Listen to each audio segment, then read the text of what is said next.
Ibang klase na nga itong bagong Lakers offense nang dahil sa ginagawa ni Luka Doncic.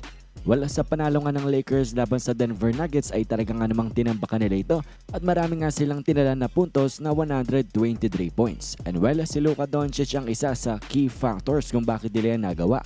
Nang dahil kung makikita natin dito mga idol sa game plan nga ng Lakers offensively, kapag si Luka Doncic ay on the court ay mainly siyang mayawak ng bola at nagpapatakbo ng Lakers offense. At ito ngang mga play na ito ang rason dahil nga saan niyang ginagawang ito.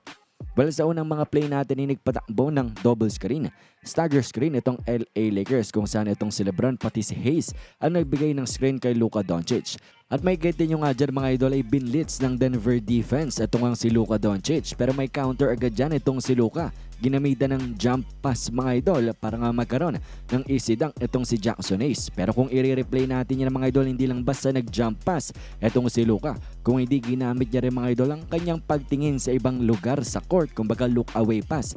At kung makikita nyo dyan ay si Christian Brown ay nanigas nga, hindi niya kasi alam kung saan ipapasa ni Luka nang dahil meron siyang option kay LeBron at pati na rin kay Hayes. Pero nga mga idol, nalokot na ito si Brown dito nga sa pasa ni Luka. Kaya naman nanigas siya dyan mga idol, huwag nagawa. Easy 2 points nga yan. And then ganoon na naman ang pinatakbo ng LA Lakers. Double screen nga yan. Pero actually, dininay na nga ni Luka ang nang dahil nga overplaying itong si Jokic. Kaya naman binutas na lang ni Luka sa gitna yung depensa. Kaso hindi niya nga lang ito na-shoot. Pero great play pa rin ito para nga kay Doncic. And for the third straight time dito sa first quarter, ganyan na naman ang play na ginawa ng Lakers at blitz na naman ang ginawa dito ng Denver defense. Kaya ganoon na naman tuloy ang naging resulta. Easy 2 points para nga dito sa team ng Los Angeles Lakers. And then in the second quarter mga idol ay medyo lumayo ang Lakers doon sa ganong klaseng opensa at pinosti nga nila itong si Luka. And well, pagkalaki-laki ni Doncic mga idol at hindi nga hayaan siya na maglaro ng one-on-one nang dahil kakainin niya lang itong si Jamal. At alam niya ng Denver Nuggets kaya naman nag-send sila ng double team. At dahil nga dyan, abay nakapag-generate nga ng easy look, wide open look itong Lakers offense, hindi nga lang na-shoot ni Gabe Vincent. At sa second half dito sa third quarter, ginawa muli ng Lakers itong ang double screen nila. Pero ang Denver Nuggets nag-adjust na nga dito kung saan itong si Aaron Gordon ay nag-aabang na sa pasa para kay Jackson Hayes para nga hindi siya magkaroon ng easy 2 points. Kaya naman itong si Luka ay nag-adjust din on the fly. Imbis na ibigay dito kay Hayes, abay skip pass on the other side of the court kay LeBron James. Hindi nga lang din na i-shoot ni LeBron ang 3-pointer niya.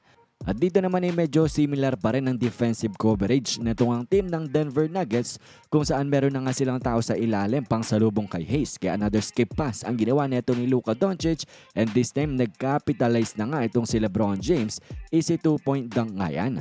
And then kung hahayaan mo naman itong si Luka na maglaro ng one-on-one, abay ito ang kanyang gagawin. Makikita nga natin na nilamon niya ang 3 different Nuggets player sa magkakasunod na plays na ito.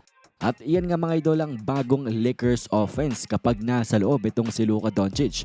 Put the ball on his hands at hayaan mo siya na gumawa ng play para sa inyo. Pero minsan naman ay nag-off ball itong si Luka kung saan si LeBron or Austin Reeves naman ang nagpapatakbo.